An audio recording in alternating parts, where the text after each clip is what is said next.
안녕하세요. 쉽고 재밌는 데이터 이야기 엔트리 데이터 분석 강좌에 오신 것을 환영합니다. 저는 엔트리 데이터 분석 강의를 맡은 강신심입니다. 오늘 강의하게 될 내용을 먼저 살펴보겠습니다. 첫 시간인 만큼 아주 기본적인 내용을 이야기하려고 합니다. 데이터와 정보, 빅데이터 많이 들어보셨죠? 또한 데이터 분석 절차와 데이터 시각화에 대한 이야기도 빠질 수 없겠죠? 먼저 데이터 이야기를 해보겠습니다. 데이터와 정보란 이야기를 많이 들어보셨을 거예요. 혹시 데이터와 정보를 구분하실 수 있나요? 여러분들 데이터라고 하면 떠오르는 생각들을 한번 말해보세요. 네. 데이터는 관찰된 사실, 즉 객관적인 사실들을 수집해서 모아놓은 것을 말해요. 학번, 점수, 연락처, 이메일 주소 등등 조금만 눈을 돌려보면 물건의 가격이나 사이즈, 제조회사, 무지 많은 데이터를 우리 주변에서 관찰할 수 있습니다. 이런 데이터와 정보는 이런 데이터를 컴퓨터와 같은 처리 장치로 가공해서 유의미하게 만든 것을 정보라고 합니다. 구분되시나요?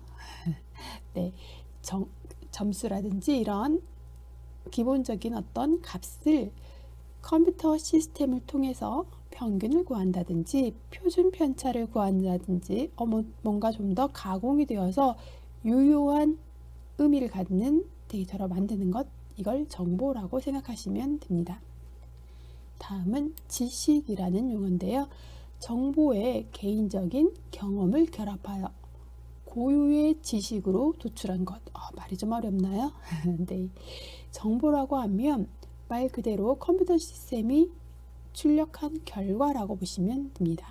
그럼 여기에다가 예를 들어 평균을 높이기 위해서 어떤 학습 유형을 말한다면 동영상 강의를 반복해서 본다든지, 예를 들어 평균 전체 반평균이야, 이걸 높이기 위해서 보충이 필요해 라든지 여러 가지 어떤 경험에 따라서 좀 더 유용한 지식으로 만들어내는 이런 과정이 지식이다 라고 생각하시면 될 것 같아요.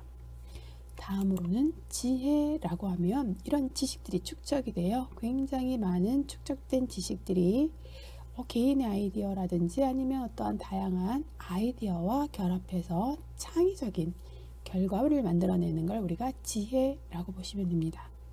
지식은 말 그대로 학습의 평균을 높이기 위해서, 학습 결과인 평균을 높이기 위해서 예를 들어 여러 가지 반복학습이라든지 동영상 강의를 제공해 준다든지 이런 것들을 한다면, 지혜는 여기에 그거보다 좀 더 평균을 높일 수 있는 방법을 생각해 봤더니 플립 러닝이라고 하는 강의 방법을 바꿔보니까 좀 더 학습 효과가 좋더라, 좀 더 평균이 높아지더라, 이거보다 좀 더 확장된 어떤 강좌에서는 플립 러닝이 유용하지만 또 다른 강좌는 플립 러닝과 잘 맞지 않아요. 그러면 블렌디드 러닝을 적용한다든지 이렇게 다양한 아이디어들이 결합되어서 창의적인 창작물을 만들어낸다. 그럼 그거를 지혜라고 보시면 될 것 같아요.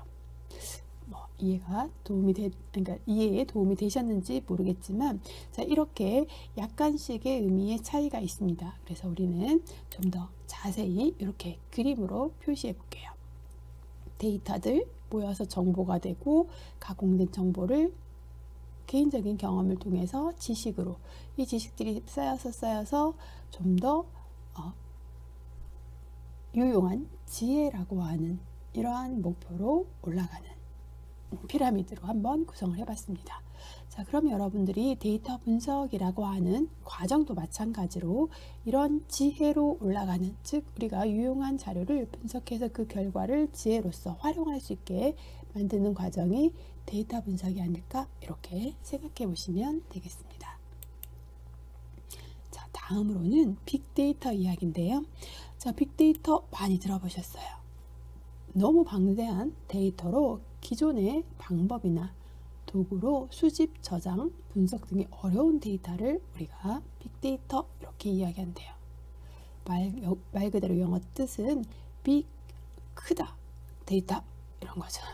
그래서 기존의 데이터베이스 관리 시스템이라고 하는 시스템이 있는데, 그런 시스템의 능력을 넘어서는 대용량의 데이터를 말해요.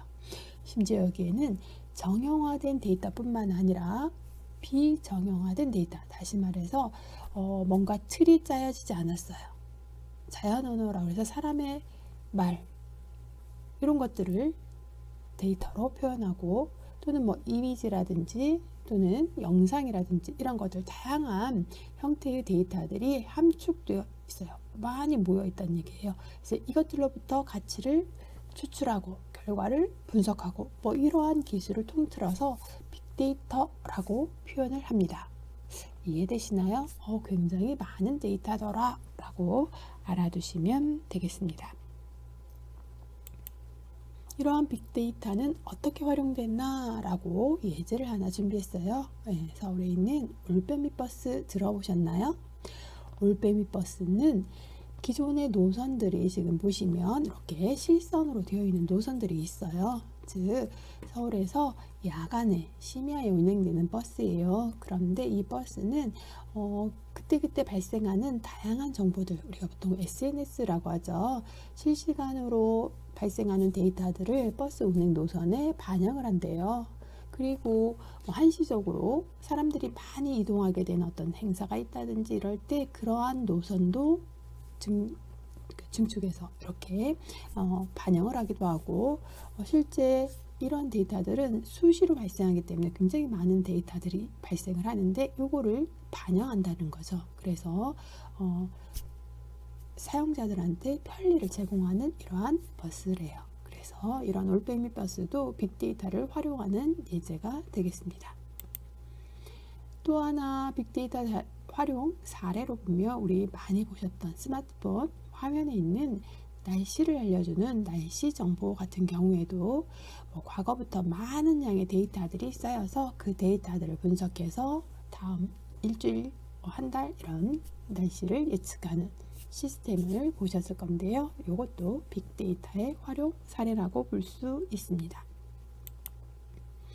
다음은 데이터 분석 절차로 넘어가 볼게요. 여러분들이 데이터를 분석합니다 라고 하면 우리 주변에서 제일 중요한 거, 문제를 찾아야 돼요. 내가 어떤 문제의식이 있으면 거기로부터 이 문제를 해결하기 위한 여러 가지 단계들을 거쳐서 데이터를 분석할 수 있습니다. 그런데 이런 문제의식이 없다면 우리가 분석할 데이터나 이런 것들에 대한 관심이 적어지는 거죠. 자, 여튼 문제를 정의하고 정의된 문제로부터 다양한 데이터들이 수집이 됩니다. 그리고 데이터에 대한 이해가 생성이 되면 분석과 모델링, 평가 이러한 과정을 거쳐서 데이터를 분석하게 됩니다. 특히 데이터 분석은 이렇게 한 번에 끝나는 것은 굉장히 적은 케이스이고요. 다양하게 문제를 찾았으면 그 문제에 대한 데이터 분석이 이루어진 마지막 평가를 해봤더니 평가가 좋지 않더라. 다시 어떻게 해요? 그 문제는 그대로 있지만 문제에서 데이터들을 변수를 다르게 또 찾아봐야 되겠죠. 그래서 데이터를 다시 정의하고 또다시 데이터를 수집하고 이해, 분석, 모델링, 평가, 자, 이런 과정을 또 거쳐보는 거죠. 그래서 반복적으로 우리가 데이터를 분석해서 좀 더 좋은 평가를 나오도록 만들어주는 마지막 평가 단계에서 우리가 시각화라고 하는 이러한 형태를 볼 수 있습니다. 자, 그래서 이것 또한 반복적으로 하다 보면 평가도 잘 나와요. 그런데 여기에서 또 다른 데이터들을 수집해서 모델링, 즉 케이스가 하나가 아니라 여러 가지 케이스들을 이렇게 찾아서 평가를 해보는 이러한 형태를 반복한다라는 거죠. 그래서 데이터 분석이라고 하는 것은 단순한 게 아니라 우리가 여러 가지 분야의 정보들을 가지고 결과를 도출하는 이런 모델도 하나만 있는 게 아니라 여러 개의 모델들을 만들어가는 과정, 뭐 이렇게 보시면 될 것 같아요. 특히 이 데이터 분석 절차에서 기존에 있는 데이터들을 무조건 다 수집해서 분석하는 경우들도 있지만 수집되어 있는 데이터들을 병합해요. 좀 더 다양한 정보들을 만들기 위해서 병합도 하고 전처리도 하고 그리고 분석, 모델링, 평가. 우리가 뭐 평가에서 가장 많이 쓰이는 것들은 이런 그래프라고 하는 형태로 많이 평가를 하죠. 모델링에서도 다양한 모델링 방법들이 있습니다. 그리고 여기에서는 뭐 데이터 AI라고 하는 인공지능이 결합된 형태의 모델링을 만들기도 합니다. 여러 가지 분석 결과까지 이런 다양한 도출 방법들을 이용할 수 있더라라고 알아두시면 되겠고요. 기본적인 데이터 수집부터 이해 분석, 모델링, 평가. 아까 문제가 정의되었으면 그 이후에 이루어지는 것들은 반복적으로 처리된다고 했는데 다양한 방법들로 서로 다른 방법들로 평가까지 이렇게 도출이 될 수 있다라고 알아두시면 되겠습니다. 다음으로는 데이터 분석 도구들을 한번 살펴보도록 하겠습니다. 여러분들이 데이터 분석 그러면 우리 여기 나와 있는 내용들은 조금 생소할 수도 있습니다. 우리가 파이썬이라고 하는 프로그램이 최근에 많이 인기를 각광을 받으면서 파이썬을 가지고 데이터 분석을 많이 해요. 그러나 조금 프로그램이라고 하는 거에 익숙한 친구들이 이 파이썬을 가지고 분석을 합니다. 파이썬이라는 프로그램은 뭐 아나콘다라고 하는 이러한 패키지, 커다란 프로그램 안에 포함되어 있으면서 데이터를 분석하기도 해요. 그 전에 좀 더 원론적으로 들어가면 우리가 통계라든지 이런 데서 데이터 분석을 많이 했어요. 통계학자라든지 통계를 전공하는 친구들이 데이터 분석은 전유물이었다면 지금은 누구나 데이터 분석을 할 수 있어야 하는 시대가 되었어요. 왜냐고요? 그만큼 예전에 봤던 데이터 분석이라는 작업이 전문직이었다면 지금은 우리가 실생활에서 분석된 데이터들을 바로바로 활용해야 되는 이러한 시기입니다. 그래서 예전의 전문가들은 SPSS라든지 뭐 SAS 뭐 이런 다양한 전문 프로그램들을 썼습니다. 그러나 우리는 그런 프로그램보다 좀 더 쉬운 엔트리라고 하는 프로그램으로 분석을 해볼 거예요. 여기 R이라는 프로그램도 전문적인 통계 프로그램으로부터 발전해온 프로그램이라고 보시면 되고요. 파이썬을 다루실 수 있으면 R도 좀 쉽게 접근하실 수 있고요. 옆에 numpy라고 하는 이런 모듈인데요. 파이썬 안에서 데이터 분석을, 수치 데이터 분석을 도와주는 모듈입니다.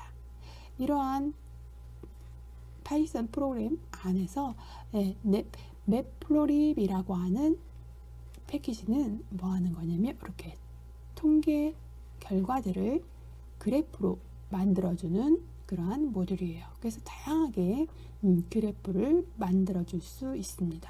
자, 이런 것들은 데이터 분석 도구들인데 우리가 정말 좀 더 지금 이번 강좌에서 듣고 계시는 엔트리라는 프로그램으로 아주 기초적인 분석을 한 다음에 나는 이런 데이터 분석 재밌어. 그러면 여러분들이 파이썬이나 R을 도전해 보시기 바랍니다. 그러면 좀 더 전문가적인 느낌이 나는 그러한 데이터 분석가가 되실 수 있어요. 다음으로는 평가 방법 중에서 우리 데이터 분석 절차의 평가 방법, 특히 가장 마지막 단계라고 보시면 되는데요. 여기에서 필요한 게 바로 데이터 시각화라고 생각하시면 됩니다. 실질적으로 이 시각화는 방대하고 복잡한 데이터를 좀 더 표현하기 쉽게, 즉 쉽게 다가오게 표현해주는 방법, 이렇게 생각하시면 되겠습니다. 어렵기만 한 데이터를 분석해 쉽게 이해할 수 있도록 도와주는 이 데이터 분석 시각화는 실제 선택이 아니라 이제 필수예요. 누구나 할 수 있어야 합니다. 그래서 우리 초등학교부터 어린아이들이 이 데이터 분석 방법에 대한 개념을 잡고 아주 사소한 주변에 있는 문제들을 찾아서 데이터를 시각화해 보는 연습들을 많이 하셔야 됩니다. 특히 공공 데이터의 시각화라든지 데이터 저널리즘 분야의 시각화라든지 데이터 자체의 시각화, 이런 데이터의 컨텐츠를 직접 제작하는 그러한 사이트들도 요즘에는 굉장히 많습니다. 이러한 내용들을 간략하게 소개해 보도록 하겠습니다. 첫 번째, 공공 데이터 시각화 웹사이트인데요. 인터넷 검색해서 나온 내용들입니다. 저는 오디피아라고 하는 사이트를 소개를 하려고 하는데요. 오디피아 들어가 보시면 간단하게 데이터들의 소셜 맵을 만들어 줄 수 있어요. 즉 관심사가 있는 단어들을 좀 더 우리 트리맵이라고 하는 형태로 많은 관심사들이 많은 데이터는 영역을 이렇게 많이 차지하게 되고요. 일상이라든지 관심사, 인물, 행동, 주제별로 이렇게 어떤 단어들이 많이 사람들이 쓰고 있는지 또는 많은 관심을 갖고 있는지 이렇게 분류할 수 있는 이것도 하나의 시각화 차트예요. 이러한 차트들도 있고, 여기에서는 제가 이 영상을 찍는 시점에 카페에서 코로나가 유행이 됐다고 카페에 대한 검색어들이 막 올라오는 시점이었어요. 이게 한 일주일, 2주 정도 굉장히 핫하게 점점점 카페라고 하는 단어의 영역이 커지는 걸 봤어요. SNS에서 주로 이렇게 단어들이 통용되고 있더라. 블로그에서, 언론에서 이렇게 선택해서 옵션으로 확인하실 수 있습니다. 다음은 데이터 저널리즘에 관한 이야기들인데요. 특히 KBS 데이터룸 사이트에 방문을 해봤습니다. 그랬더니 여기에도 그때그때 시점에 따라서 지금 제가 8월달에 찍고 있는데요. 7월달 데이터, 보통은 공공 데이터나 이런 데 들어가 보시면 조금 과거의 데이터들이 많은 경우들이 있습니다. 그런데 방송사다 보니까 좀 더 최근의 데이터들을 분석해서 결과를 보여주고 있습니다. 그래서 2019년도 1월부터 카드 승인 내용에 대한 어느 정도 카드를 쓰고 있나요? 봤더니 전년도와 비교해서 크게 다르지 않았는데 우리 코로나가 발생한 2월 이후에 3월, 4월까지 굉장히 카드 사용 실적이 저조한 걸 볼 수 있습니다. 그런데 이러한 카드 실적이 5월 달에 재난지원금이라고 하는 형태가 지급되면서 다시 기존 연도의 회복세를 보이는 걸 확인할 수 있습니다.